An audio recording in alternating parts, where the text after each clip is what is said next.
Want to feel better, think clearer, and just enjoy life more? In this video, we're sharing 5 super simple and realistic ways to improve your life. No magic formulas, just small daily habits that actually make a difference. Number 1, drink more water. Yep, let's start super basic, but seriously, staying hydrated affects your mood, energy, and even your skin. Start your day with a glass of water.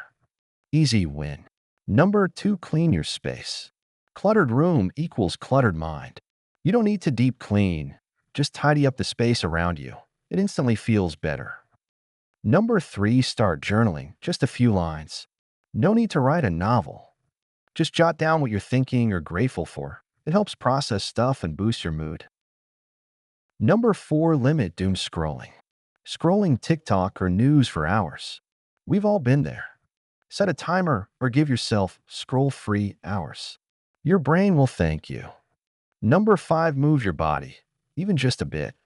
You don't have to hit the gym. Stretch, dance, walk, do 10 push-ups, just move. It boosts energy and improves your mood. And there you go. 5 easy ways to make your life feel a little better, one day at a time. You don't need a full life overhaul, just small steps that actually stick. Which one are you starting today? Drop it in the comments. If this helped you out, hit that like button, subscribe for more.